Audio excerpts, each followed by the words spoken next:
Hey, hello, and welcome to a very special edition of Show and Tell.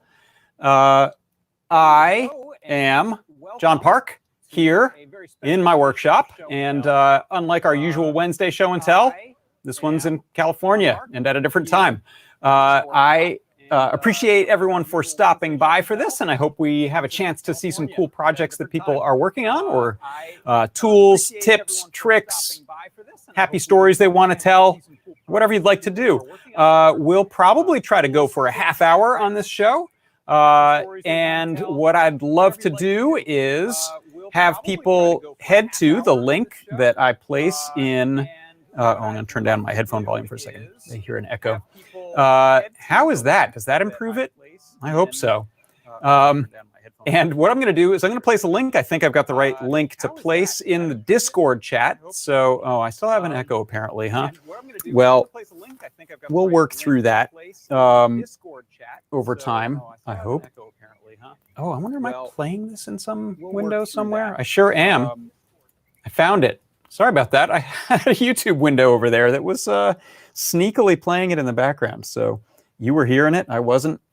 Growing pains. So let's grab a link and place it in the Discord for you. If you are interested in joining, just head on over to the Adafruit Discord. You can also get there by going to adafruit.it/Discord, and that's a link that will send you over to our Discord. C. Grover over in Discord says that it was sounding so spacious. Yeah, the giant, spacious, capacious, echoey reverb. So we've got some people from Adafruit that are joining us. We've got some very special friends of Adafruit joining. We have hopefully some strangers that we've never met before. I'm going to start it off with our very own Katney. Hello, Katney. Can we get a mic check? Oh, yeah, I hear you great. How are you? I am doing very well. Fantastic. Tell me, have you got a project to share with us, or some other humorous anecdote? What's going on over there? Well, humorous is the fact that I'm very excited this project is not on fire. Why is that? I put it together to show it off before Show and Tell, and couldn't figure out why the LEDs weren't lighting up, and kind of gave up on it because I was helping you with some checks on controls and so on, and then noticed that there was something on my desk smoking. I now have I had a video. I have a very melted ground wire now, but it's just the housing. The ground wire still works. So what I have here is a strip of dot star LEDs, and they are running off of a very off-label use of the NeoPixel 8 board. Let's see if I can get this to focus. Probably can't. The NeoPixel 8 board is designed to work with NeoPixels. It's designed to do some fancy DMA stuff with NeoPixels. However, it also works as a set of level-shifted pins. So I have it hooked up to a Feather NRF 52840. And it's using two of those pins as SPI instead of using them as a data line for NeoPixels. And what this means is I can have these running very quickly. They're very bright, and that's just going to be how it is. But they're running very fast, and that's because it's a hardware SPI combination of pins. But it also means that I don't have to solder up a level shifter. So Clever. Yeah, so I hooked it up, and everything seems to be working. And what that means is the plan for this is actually to run it as a controller for a tabletop Lightbox photo studio that I built. And I wanted to have a very compact controller package. And now I'll be able to do that because it'll just be a feather and two feather wings with it. And everything should fit in a space about that big with some short headers. And so I'm looking forward to doing that. But this is just the prototype to make sure that everything was working properly, and since it's not on fire, it is working properly. That is excellent. And are those? Are you going to be using them for like warm, cool, white lighting? Yeah. So I have two sets of strips. One is cool and one is warm, and they're in squares on acrylic panels. And so there's three sides. And the eventual plan is to actually use CircuitPython to be able to control warm versus cool and make sure that because the density of the two strips are different, to make sure that the intensity of both of them are proper, so that when I get my lighting, I'm getting what I'm actually looking for, and I'm able to control all of that both separately and together. That's great. It's going to be a heck of a light box. Yeah, Looking forward to seeing it. I'm glad it's the fire was only temporary and not so destructive. For sure. Great job. Thank you for stopping by, and absolutely. Can't wait to see the progress on that. Thanks. Bye. All right, let's see. Let's bring on next in order in my little Brady Bunch view of people's down here. I've got Toddbot. Hello, Toddbot.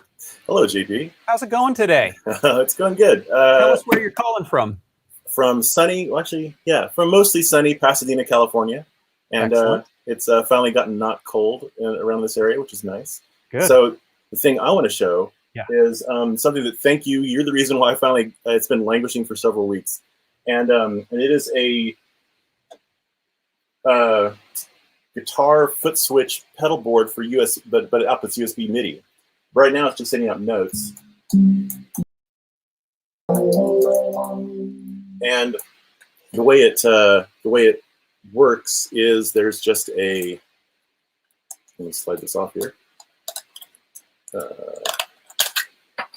A small trinket M0 in here, which way? This way, running CircuitPython, and the case is 3D printed, and you can just kind of it's all very modular. You can just take it apart, and of course, you actually see what it looks like. Feel like the other game.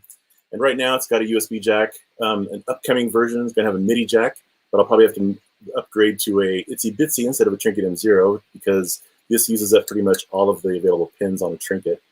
The other thing you could do is you could put these buttons in it, which I got a whole bag of these awesome buttons from the All Electronics Surplus place in Los Angeles. And these are pretty great buttons. Maybe this could also be a keyboard.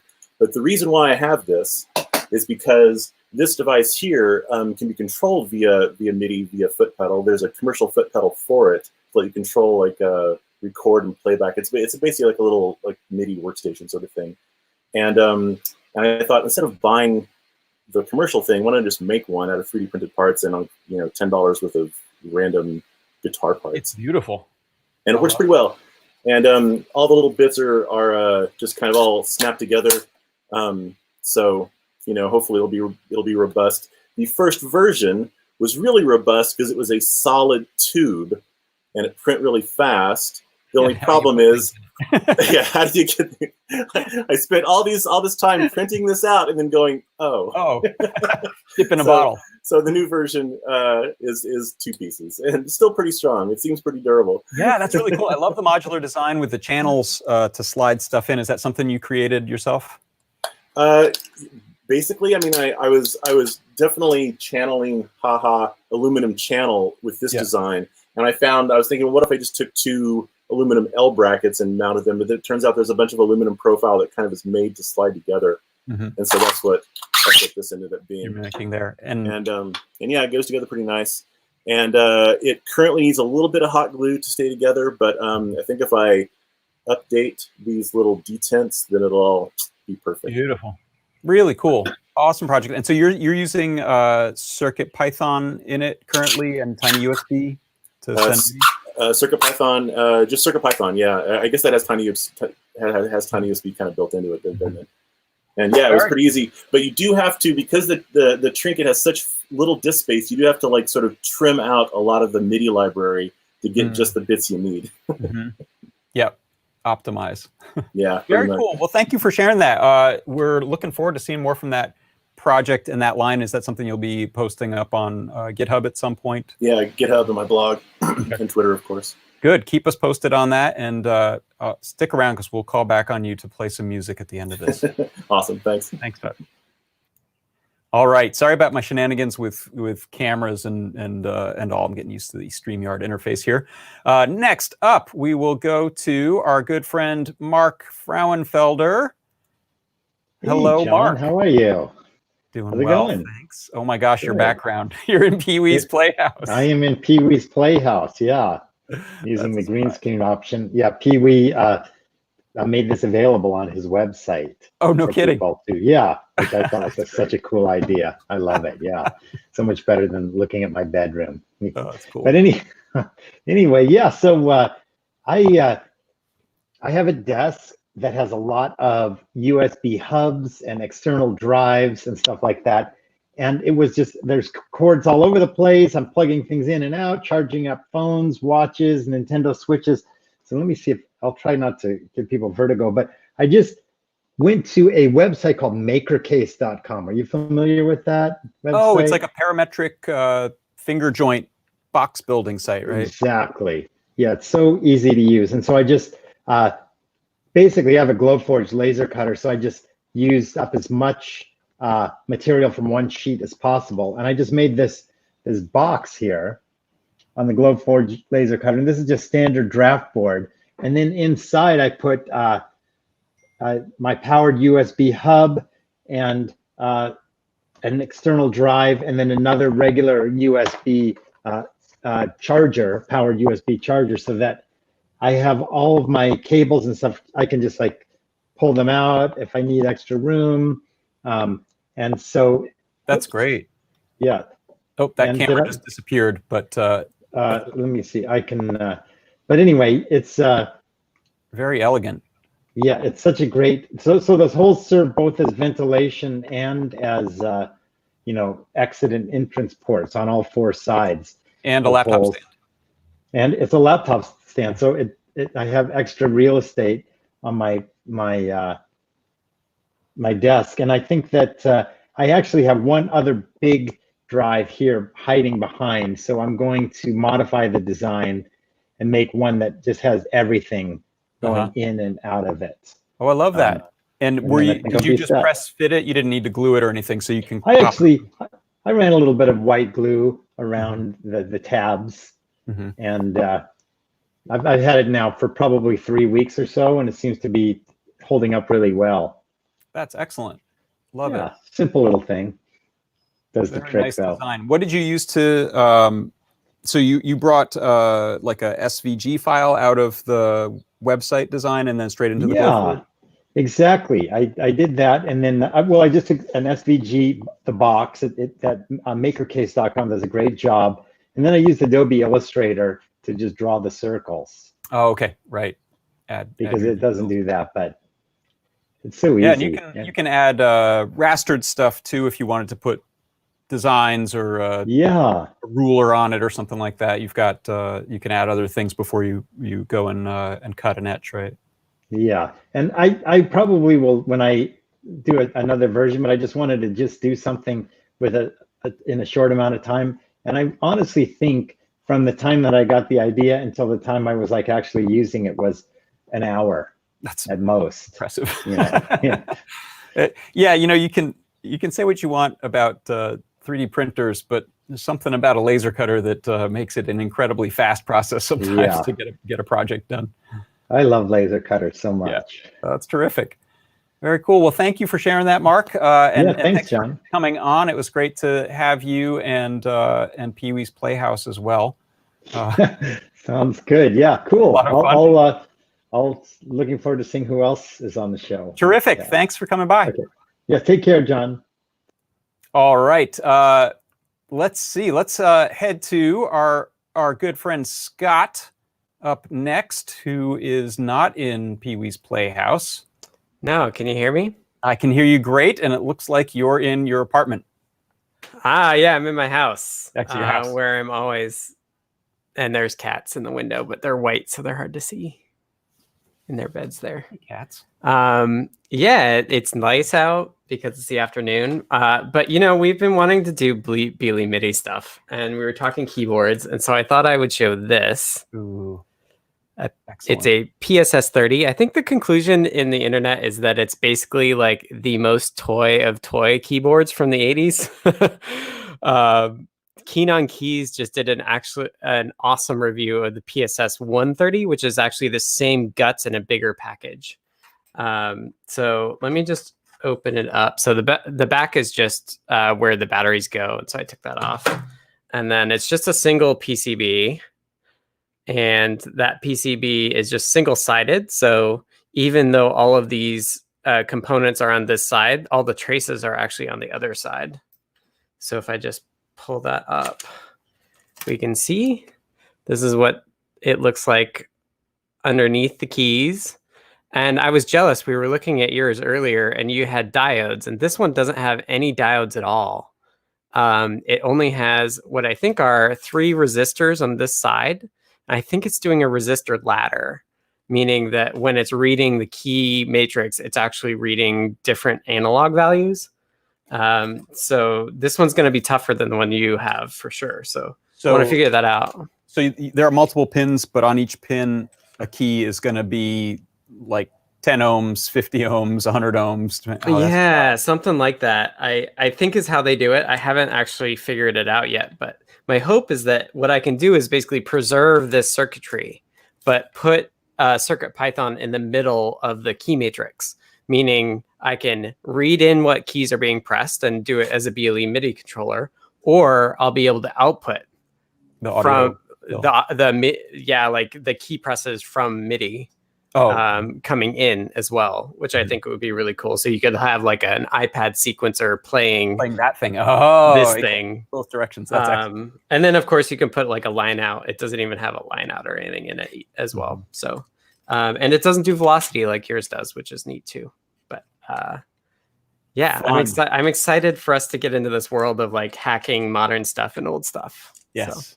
Excellent. And is that a Seattle Goodwill find on one of your runs? Yeah, I found this online. I've actually, I think I've showed off some of the other ones that I've got. Mm-hmm. I've got like a PSS 460, which is like much bigger, and it's got the same chip or similar chip to a Sound Blaster. Okay. This one's like even more cost reduced than that is. But I saw this and I was like, this is the best size. Right, like this is by far the smallest thing that I've got, and so it's really nice to hack on. And because it's like the most toy one, like I figure I could do this one first, and then scale up to the larger ones. And it's also kind of the coolest thing to use as a BLE controller on like a monster synth somewhere else, so you get a huge sound out of this dinky thing. I don't have a monster synth yet. Yeah, software synth though, you can send it to your computer. Yeah, it should excellent. Be cool. That's a fun one. I'm looking forward to seeing that. I'm looking forward to working with you on hacking this other style of keyboard here. So exciting to have the BLE MIDI stuff coming to CircuitPython. Yeah, it's going to be neat. Yeah. Let's see. That seems like everyone. I know we had there was another user in here who has disappeared. So if you want, I could go grab the big one. Yeah, sure. We've got a little time here, so I'll be right back. I don't grab another keyboard. Right, I can't see if anybody's queued up, so I'll go grab another one. That sounds good. If you didn't catch this on either last on my show, this is a keyboard module I pulled out of a MIDI keyboard controller that's kind of an old one from the 90s. That was an M Audio, big kind of dorky looking thing, but it has this really elegant module that I'm going to try to turn into just a standalone MIDI BLE controller by tucking the guts under there and building sort of a wood enclosure for it. So this has a diode matrix for the keys, and there's in fact 2 diodes per key because there are 2 contacts per key, which is how velocity is measured depending on the difference in time between the first and second contact on a given key getting hit. So we'll be using that as well. Hey, and Scott is back with a much bigger keyboard. Let's bring you on here. Yeah, so this is the 460, I think is what it is. It's obviously much bigger. Here's the comparison. So they're both like 1980s Yamaha keyboards. This has 2 speakers, but it's actually fake stereo. It does like a wobble between the 2. Which is pretty wild. And I think the back here is, I'm like standing up back from the camera because it's so large. I think I have it all open. How much fur and dust did you pull out of that when you first got it is the question. That's a good question. I mean, I have 2 white cats, so white cat hair gets everywhere anyway. But I've actually washed these in the sink, so they're not too grody now. This one is kind of interesting because it's got separate. So this is the battery holder, but it's actually got like 3 PCBs. So it's got this PCB here with this ribbon cable connected to this green one. This green one is like all the brains of it. And then there's also, looks like there's diodes here. So I could do the same trick as yours. And then there's this third PCB under here is also just all the controls as well. So you can see that they're all pressed up there and stuff. So it should be cool. I just got to figure out timing and stuff. So Very cool. it'll be neat. I'm excited to do yours as a first pass, and then intercepting it gets a little trickier, I think. Mm-hmm. Good. Yeah. Todd actually brought up a comment the other day about how high tech we have gotten in order to replicate what one cable used to do in the 80s when actual DIN 5 MIDI was pretty standard. And now we're plumbing the depths of tech depravity just to make these old things work. Right.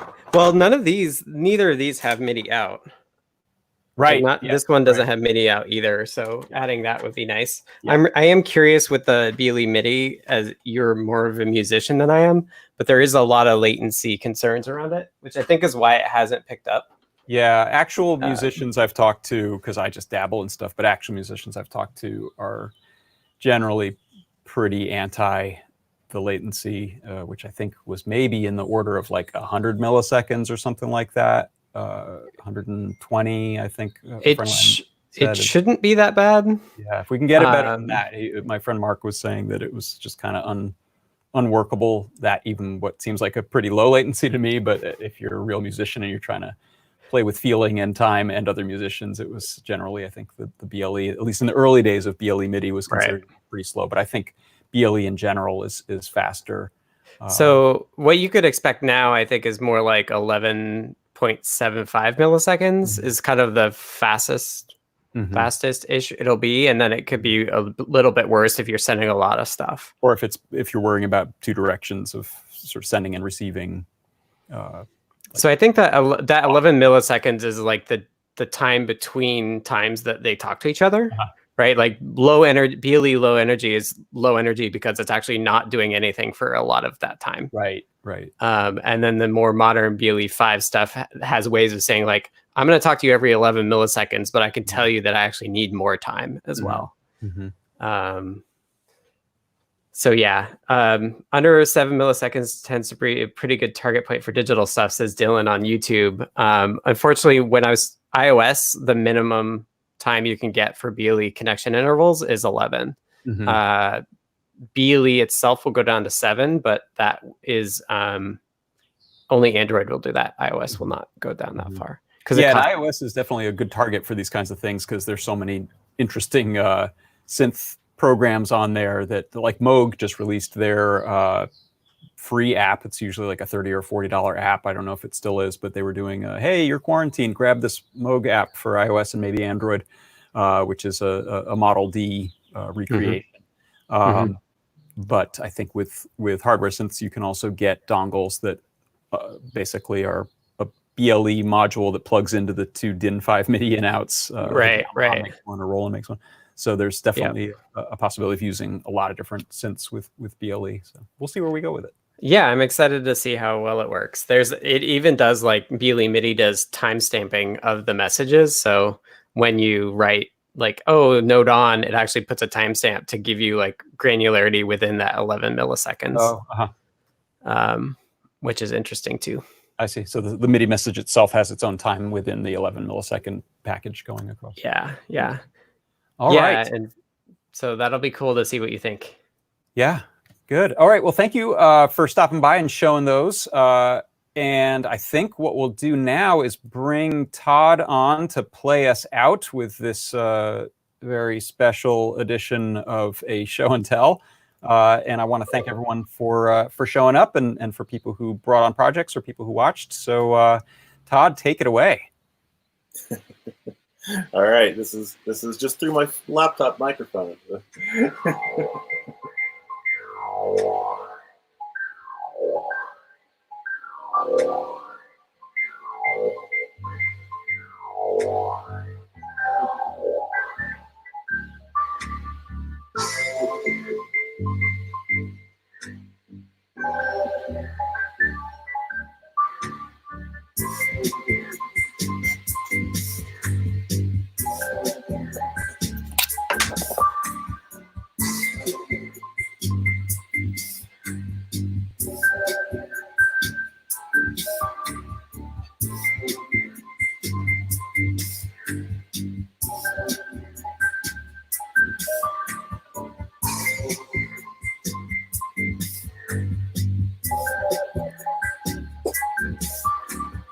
Thanks, Todd. We'll see you all next time.